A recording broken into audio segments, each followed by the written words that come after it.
Now at 6, a Missouri woman learns her fate after pleading guilty to the murder of her child's father. Plus, the Jasper County assessor weighs in on the reasons for the rising appraised value of homes in the area. And a new aviation program takes off from a college in southwest Missouri. The 4 states' most watched news starts now. A woman who authorities say went on a January shooting spree across 2 states, killing 2 people, is sentenced for one of those crimes. This is KOAM News at 6. I'm Down Quick.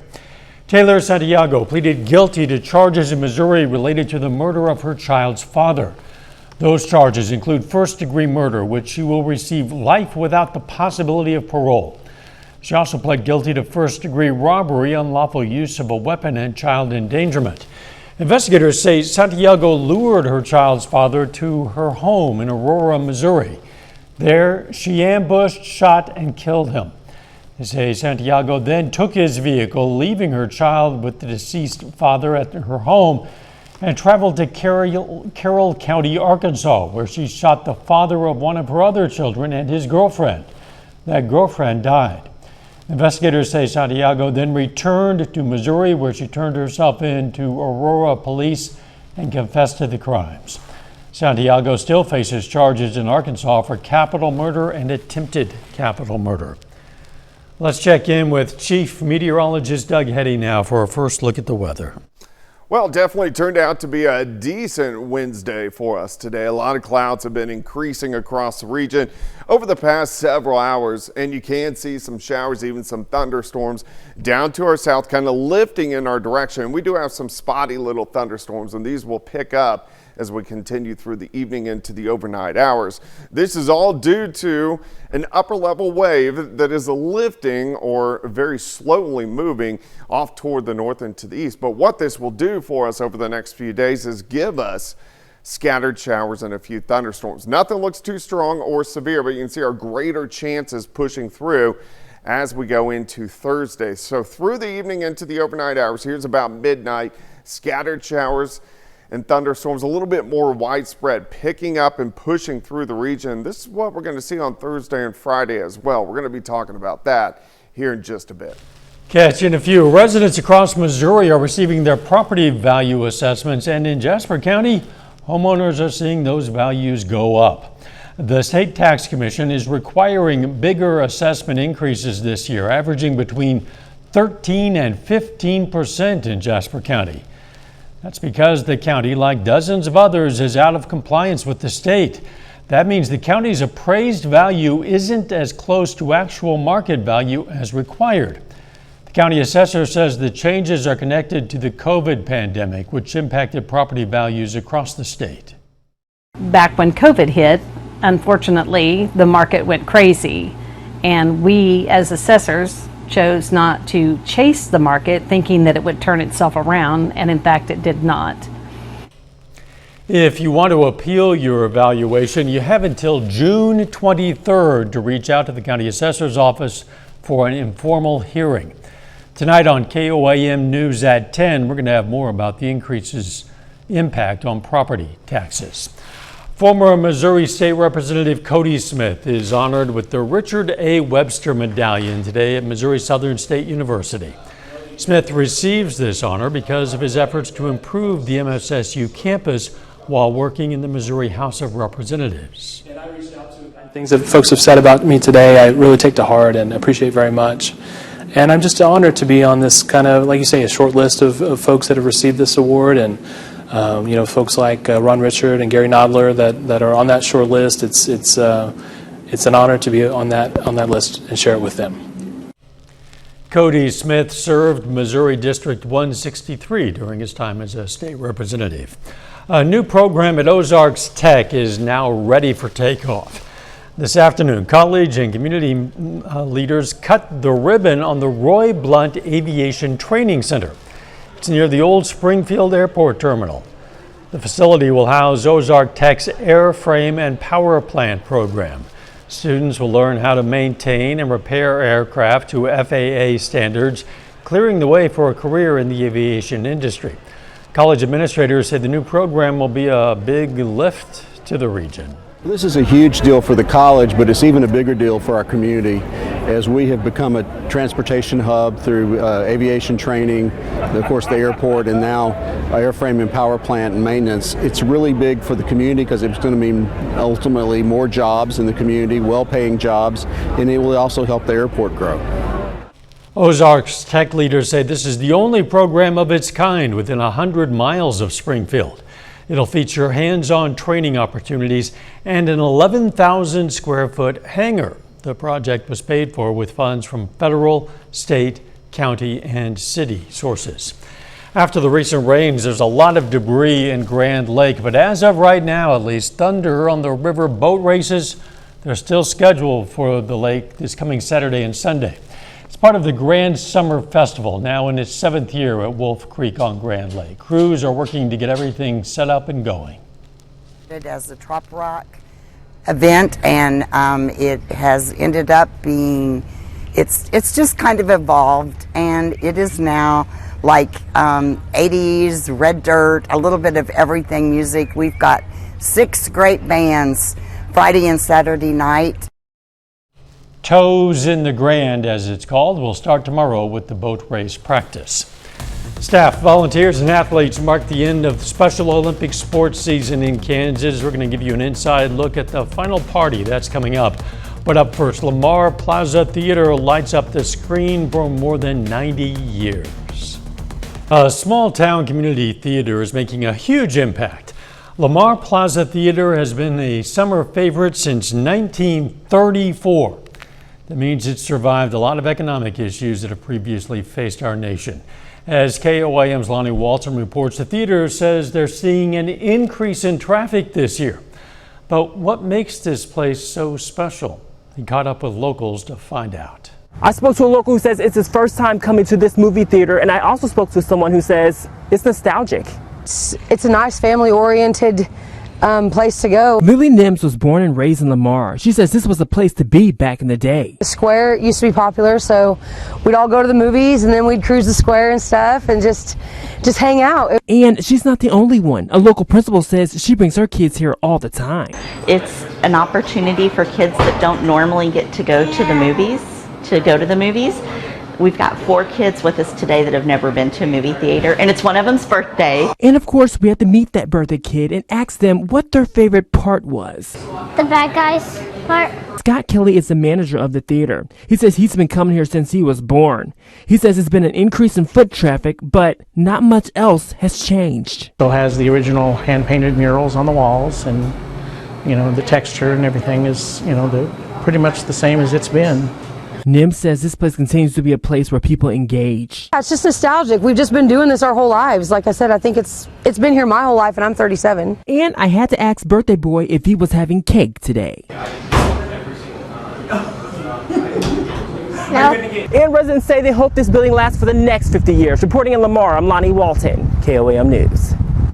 Attendance at the theater is free, but you can donate. Area businesses help fund that building. Doug returns next with a complete look at your forecast. And a little bit later, the Cardinals look to avoid the sweep against the Blue Jays. John has highlights coming up in sports. It definitely turned out to be a pretty good Wednesday for us today. Temperatures still warm as most of us went into the mid 80s for afternoon highs, but a lot of upper level clouds kind of streaming in. You can see kind of fanning in over the past several hours, and we're going to see a lot of clouds tonight, tomorrow, into Friday, and then we'll start to see some sunshine returning as we head into the weekend. But we have an upper level low kind of lifting off toward the north, and we do have some spotty little thunderstorms, and we are going to see those out there as we go through the evening into the overnight hours for us tonight. But as this upper level low kind of lifts toward us, we're going to see the clouds, and we're going to see those scattered showers and a few thunder showers across the region. It shouldn't be anything too strong or severe, which is definitely good news. All right, so let's go into Thursday night. You can see this little circle here. That's our upper level wave. Kind of lifts toward the north and to the east as we head into the weekend. But there's an area of high pressure back to the southwest, so we get these waves that kind of rotate around it, and with it, we'll have some at least slight chances for some hit and miss storms on Saturday and Sunday. Another wave kind of brushes by on Monday into Tuesday, and then we'll have another system that kicks out by the middle of next week. So it is going to keep those rain chances in the forecast. Much higher chances heading into Thursday. You can see scattered showers across the region into Thursday night and even into Friday. I think our chances will start to trail off a little bit once we get into Friday afternoon, as that kind of projects us into the weekend. All right, let me walk you through time. So through the rest of the evening into the overnight hours, clouds, scattered showers, and thunderstorms. Again, nothing too strong, but there is going to be some thunder and lightning out there. As we go through Thursday morning, mostly cloudy skies, hit and miss, scattered showers, probably pumping up a little bit once we get into the afternoon with a little instability. So some hit and miss, scattered thunderstorms. So here's Thursday afternoon. Let's go through Thursday evening. Still mostly cloudy, scattered showers across the region. We continue this trend as we go into Thursday night. So here's about midnight. So lifting back in once again as we go into Friday morning. And then finally, by Friday afternoon, some of this rain will start to rotate off toward the east. How much rain can we get? Of course, the ground is super saturated. I think a lot of areas, quarter of an inch, half an inch, but we are going to see some areas that get some isolated higher amounts. So we shouldn't have to deal with flash flooding, but of course, it's going to be wet outside. 67 in the morning, 73 by noon. A little bit cooler on Thursday due to those showers and thunderstorms pushing through. And for the rest of the evening into the morning hours, temperatures kind of drop back into the mid 60s for overnight lows. All right, by Friday, still scattered showers and thunderstorms, high temp of 80. I think most of the weekend's going to be dry.